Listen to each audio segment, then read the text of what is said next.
Your mind is not always telling you the truth.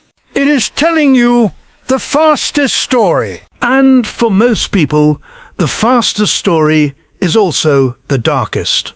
That is the lesson Chrysippus would force into the modern world.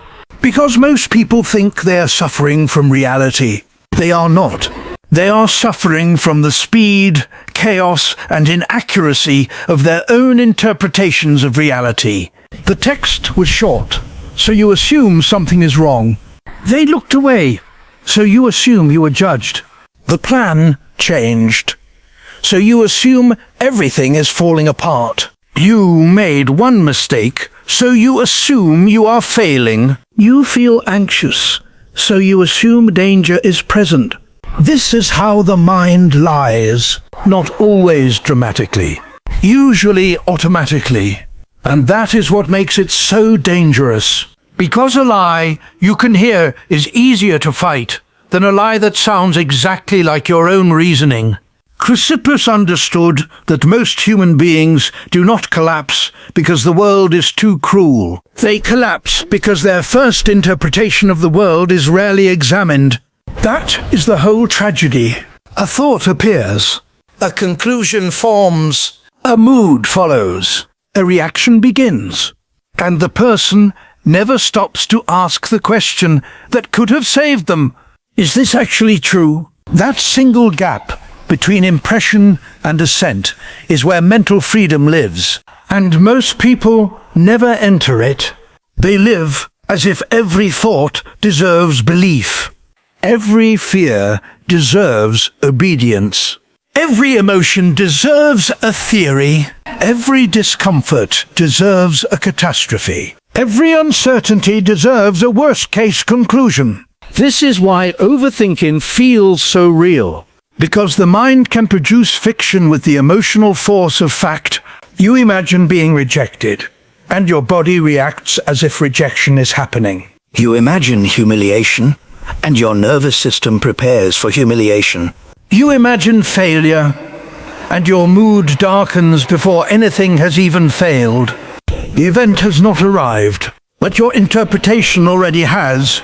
And once the interpretation is believed, it starts colonizing everything. Now the room feels different. The day feels different. Your future feels different. Your identity feels different. All because of a thought that arrived unverified and was treated like evidence. Chrysippus would say this is not intelligence. It is undisciplined cognition. That matters because many anxious people secretly believe their suffering is proof that they are especially perceptive. It is not. Often it is proof that they are especially unfiltered. They let every impression straight into authority. They do not question it. They do not test it. They do not slow it down. They do not compare it to reality. They experience a mental weather pattern and immediately rename it truth. That is how self-deception becomes identity. This is why one of the most dangerous sentences in a human life is, "I know what this means." Do you? Or did your mind just rush to meaning? Because uncertainty is uncomfortable, that is the deeper problem. The mind hates a gap in the story. It hates not knowing. It hates incompletion. It hates ambiguity. So it fills in the missing pieces, usually quickly, usually emotionally, usually unfairly. That person has not replied. Your mind fills the gap. You made an error. Your mind fills the gap. Someone changed their tone. Your mind fills the gap. You do not know what is next. Your mind fills the gap. And the filling is rarely neutral. Because the untrained mind does not merely interpret, it protects old fears. So the story it produces is not just fast. It is biased. Biased toward rejection, if you fear rejection. Biased toward abandonment, if you fear abandonment. Biased toward shame, if you carry shame. Biased toward failure, if your identity is fragile. Biased toward threat, if your nervous system has been trained by anxiety. That is why two people can walk through the same event and leave with completely different suffering. The reality was identical. The interpretation was not. One mind says, "This is uncomfortable." Another says, "This proves everything is going wrong." One mind says, I made a mistake. Another says, "I am a mistake." One mind says, "This person is difficult." Another says, "This person has exposed my worth." The difference is not the world. It is the logic inside the observer. That is why Chrysippus matters so much now, because we live in an age of constant mental acceleration. Messages, headlines, feeds, opinions, noise, stimulus, reaction, comparison, prediction. The modern mind is not only overloaded, It is under-examined. people spend hours refining their image, their productivity, their diet, their schedule, their branding, their communication. Very few spend the same energy refining the quality of their interpretations. And yet, interpretation is where so much suffering begins. Not in the event.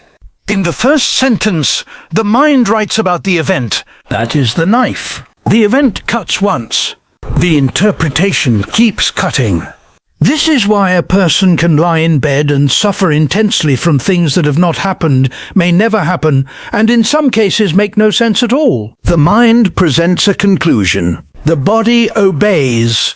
The person calls it reality. Chrysippus would tell you to interrupt that process ruthlessly, not by pretending everything is positive, not by denying pain, not by becoming emotionally numb, but by becoming intellectually severe with your own automatic thoughts.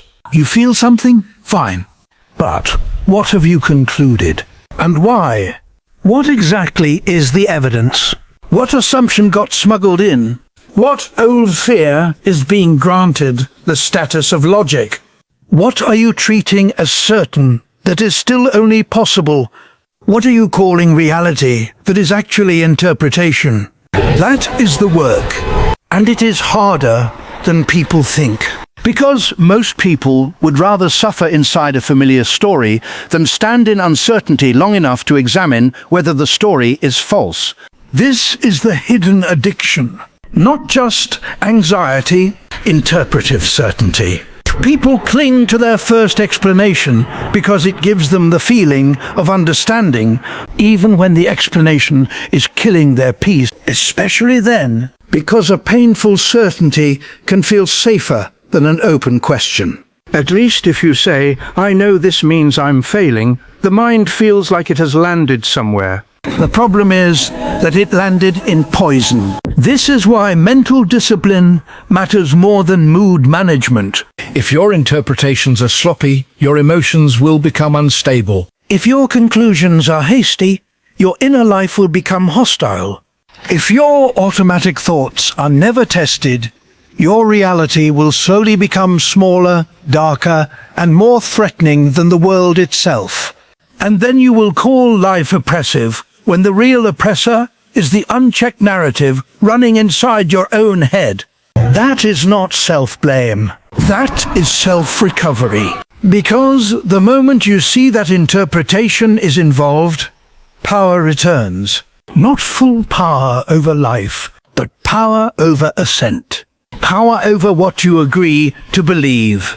Power over whether the first thought becomes your master. Power over whether fear gets promoted into worldview. This is why the strongest minds are not the ones with the fewest negative thoughts. They are the ones with the highest standards of evidence. They do not bow immediately. They do not dramatize instantly. They do not call every feeling insight. They do not make a home inside the first conclusion that arrives. They slow it down, and slowing it down changes everything. Because once a thought is slowed down, it becomes visible. And once it becomes visible, it can be challenged. Maybe that text meant nothing. Maybe that mistake is survivable. Maybe that delay is not destruction. Maybe that criticism is information, not identity. Maybe that fear is only a forecast, not a fact. This is where peace begins, not when the world gets quieter. When your interpretations get cleaner. That is the true usefulness of Chrysippus. He teaches you that mental suffering is often not proof that life is unbearable. It is proof that your mind has been allowed to speak with too much speed and too little cross-examination. And once you understand that, you stop treating your first thought as sacred. You begin testing it, Interrogating it. correcting it. And in that correction, something extraordinary happens. Life does not necessarily become easier, but it becomes far less distorted. And a less distorted life is often a much less painful one. So the next time your mind tells you the worst story first, do not ask only how to calm down. Ask a harder question. What exactly did my mind just claim? And has it earned the right to be believed? That is where freedom starts. Not when thoughts stop arriving. When you stop treating every thought as the judge. That is Chrysippus. Not a philosopher of coldness. A philosopher of mental honesty. And for a mind drowning in noise, that may be one of the last real forms of mercy left.